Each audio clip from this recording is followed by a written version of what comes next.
So don't panic if you're trying to arrange in wire netting and your flowers and foliage aren't staying in place, because I've got the solutions to help you create a gorgeous design without using floral foam.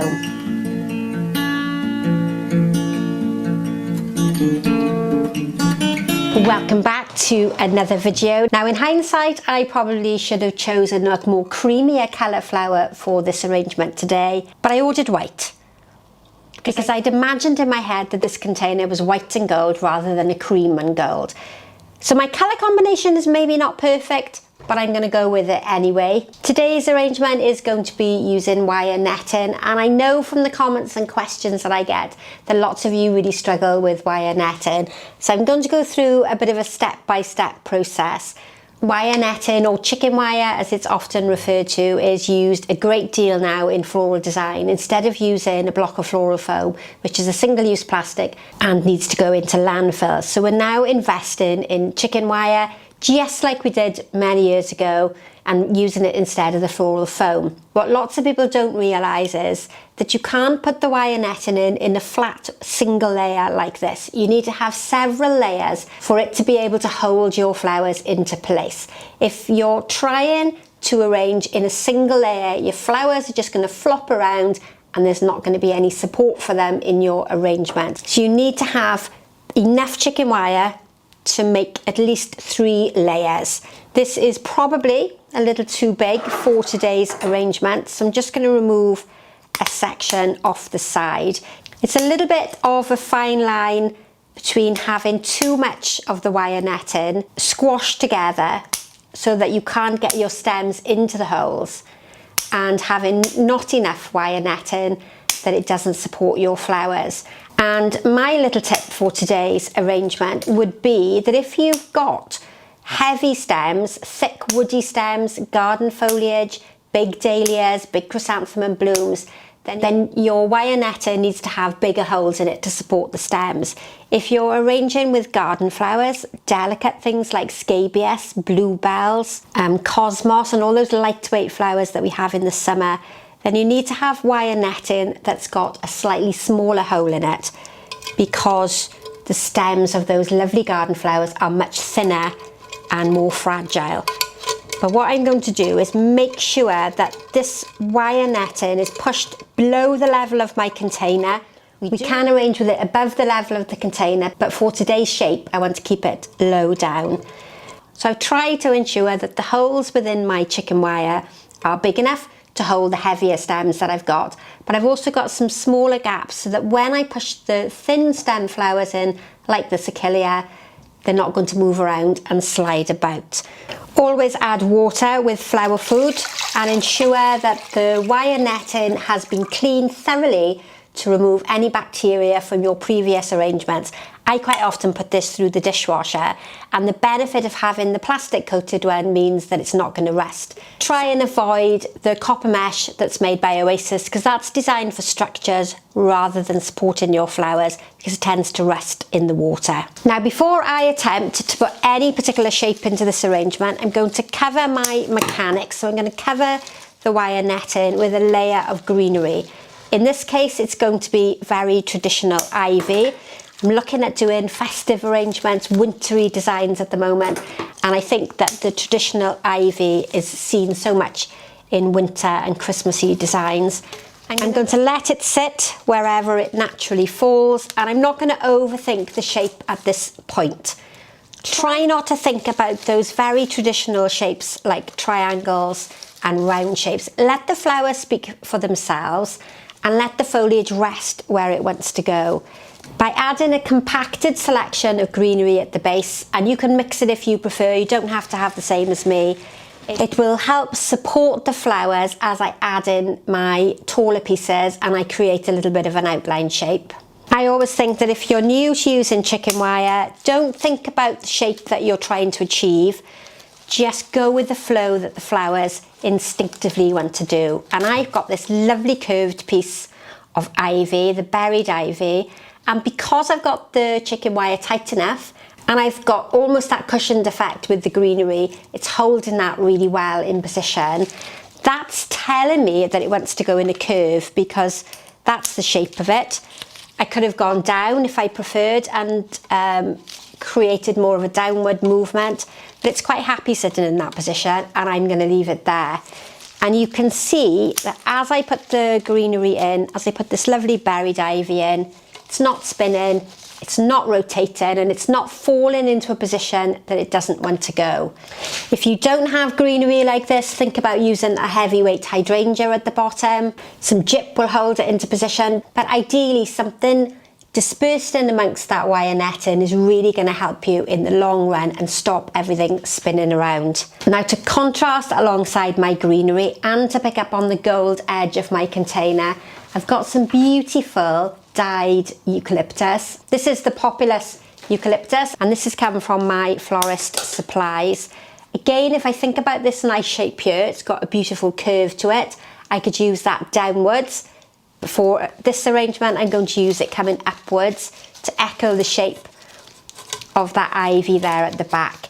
And I'm almost stepping them down so that all of the different colours and the textures can be seen. And if it won't hold in the position that you want it to go, you've really got to let it go. I think there's a song in there. This one again has a lot of downward movement to it. It's really beautifully cascading forward. I don't want to hide too much of that container, so I don't want to make this one too long, but it is naturally bending forward. Now that this eucalyptus here has been dip dyed, so it's been dipped in vats of gold paint, but you can do this quite successfully at home with a spray can. You want to do it outside or in a well ventilated room. And what it quite often does is it preserves the leaf underneath, so the coloured or dyed foliage will really last a long time. Now, one of the beauties of arranging in wire netting is that you can, to a degree, move things in and out until you're happy with the placement. This one isn't playing ball. I'm going to move it to the outside and slide it in. I really want to get it to form that curve. And what I'm trying to do is get this side of the arrangement slightly taller than this side. So we've got a bit of an asymmetric design and it's not perfect on both sides. Now, I've been working on this arrangement facing you, and I can clearly see now I've turned it round that I need a little more grey. That's not grey. That's 3 times I've said grey. A little bit more gold in this position here. Remember to get the foliage or the flowers right down to the bottom of the container so that it has an adequate water supply. And now what I'm going to do is extend the height slightly with these beautiful nerines. Now, I'm really taken with nerines at the moment. You can see there's a slight curve in the stem, so that's going to help on the edge because it's going to really accentuate the shape. And really what's happened is that crescent sort of boat-shaped container that I've got underneath, that vintage mantle vase, has really dictated the shape that this arrangement is going to be. And by forming the wire netting in that sort of tubular shape at the bottom, it's almost given me a natural shape to form my arrangement around. So on the opposite side, again, I'm not worried about it matching. This isn't a symmetrical design that needs to be perfect on both sides. But what I do need to consider, and you can see I'm having a problem getting it in, and you've just got to persevere by spinning the flower around and around until you find a gap in the wire netting for it to slide into. That's worked quite well. So this one is slightly shorter than that position there, and rather than placing another nerine straight in the middle, which gives you a very traditional design, I'm going to offset it, and that is better use of the 3/5/8 proportion rather than the 1/3, 2/3 proportion rule that we use more in floral design. So a lovely shape starting to take place there, slightly taller on one side, and now I'm going to add in some of these sort of peachy coloured ilex berries. I'm going to do the same, follow the natural curve of the plant material that you've got so it really highlights the shape of the design. Now, the difficulty with working with wire netting is that it's not like floral foam where you can raise the height of a material. So if we've got short stemmed flowers like the ilex, this is about 50 centimetres, I can't make this taller by placing it onto a block of foam. So if you're creating wedding designs where you're using wire netting, you've got to invest in a much longer stem flower. Otherwise it's completely lost and it sinks and disappears into the base of the container. But isn't that just fantastic? I love how you start with just a bed of greenery at the bottom, and as you start extending up from either side, the shape really develops and the beautiful style of the arrangement shows through. Now in the centre, I'm going to add some of this lovely Achillea. Now this is often seen growing in UK gardens, probably in lots of other places as well. And it's a flower that I would say doesn't particularly like floral foam. It doesn't hold up very well when it's pushed into the floral foam. So it does really benefit from being arranged in just water or wire netting. That I'm thinking is too big. It's too big a head for the front.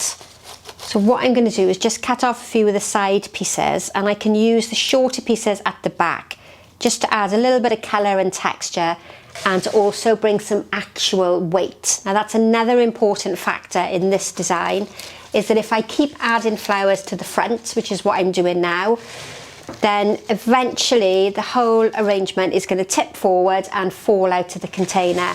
So you'll notice that right at the very beginning I made sure that there was plenty of greenery here at the back and that the weight of this arrangement is equally balanced and I'm not at risk of it falling forward. And this is all about the elements and principles of design, the sort of rules behind floral design, and why it's important to make sure that the design is actually balanced as well as visually balanced. A little bit more of the Achillea, and again I'm not matching it perfectly on a centre line. If you're a traditional flower arranger and you really love symmetry where an arrangement is perfectly balanced on either side, you might not like this particular style because it's a little bit mismatched over the centre line. Now I have got a little berry. Can I remember its name? No, I can't. It's a caps berry of some description, and I can put that on the screen in front, which is really handy when you've got a memory like me. And what I'm going to do is follow the same method, bring some material towards the front and then some up towards the side. It's a lovely texture. It's a completely different shape to everything I've used in the arrangement so far. And it's a bit of a bridging gap between the really perfect white and the peachy colour that I've got in the Ilex berry, because I've got two colours that are quite stark alongside one another, and this browner reddish sort of tone picks up nicely on the tones of my ivy berry, and it's also a nice link with the Ilex berry. Now quite often when you're looking down on an arrangement like I am here, you're seeing it from a different position than if you were set back and looking at it on the altar or the mantelpiece. And I'm very aware that this area here needs to have a larger flower or a focal flower, because I have a nice line of flowers across the top from the position I'm looking at it from, but from the position you're looking at it from, this area here is a little bit gappy. So I need to think of something that's going to go in there. And it might be another one of the nerines, just to bring that colour more towards the front, but not right in the middle to make it too much of an eye-catching and a very dominant flower. And I actually didn't go with either of those flowers. I've gone with one single stem of euphorbia. Now if you've not seen euphorbia before, this one is an irritant. A little white sap will exude out of the plant when you cut it or when you remove the leaves. So you need to be very careful with this one. If you have sensitive skin, consider wearing gloves when you're handling it. And I very rarely use this if I'm sending it out as a gift to somebody's home. And I certainly don't use it in bridal bouquets because it can be quite difficult to work with. So I've introduced a slightly different texture there in the front, and I also think we need some more of the gold, just because that front section is slightly missing something and it's not creating the effect that I want it to. So let's take a little bit of time to work that piece in, and I think I'm more happy with that one. Now while I've been talking to you, just underneath my table I've had some of the soft Italian ruscas just tied around like this in a loop, and what that's going to do is it's going to almost force the soft ruscas into a curve, and then I'm going to add it in to the sides of the arrangement so I can heighten the design slightly and make it a little bit more impressive. And because I've been patient and I've waited for that ruscus just to relax a little bit and form a shape, I've now got the ability to raise the height in my arrangement, and soft florist ruscus is brilliant for doing that. And now my crescent shape is really exaggerated and I've made a little bit more of a statement piece. So now I'm on to my final few pieces. I believe these are larch cones, although I foraged for them, so I might be mistaken and I've got the name wrong. But I always think when you've got these nice vintage containers, little branches and twigs and natural elements that we can forage for, always complement the design and finish it off really nicely. And I'm just looking to really complement that curved shape that I've already achieved. And I've really achieved it by being sympathetic to the flower choice that I had and looking at it and working with it in the shape that it's naturally gone. It's really hard to force your flowers into a shape they don't want to go when you're using wire netting. Now the larch cones don't necessarily have to be in the water because the branches themselves are going to dry off. So if I want to extend the height, this is a really good material to use. And if I just want a few pieces draped over the edge of the container, I don't need to worry too much about it being right at the bottom of my vase. Now I'm not a huge fan of the dyed material. If too much of it is used, it can be a little bit overpowering in an arrangement. It can make it look a bit tacky and distasteful. But a small amount just peeking through here and there I think works particularly well. And it does give a really good colour link between my container at the bottom. So I'm generally really pleased with that one. For those of you that are experimenting with wire netting, this is a great container to use because it's narrow and you don't need a huge amount of flowers to cover it. I think the colour combination has worked quite well, even though the container was a lot creamier than I remembered. Now if you haven't subscribed, then please do so. Comment in the box below and ask as many questions as you want. And I look forward to seeing you for the next video very soon. Thanks for watching. Goodbye for now.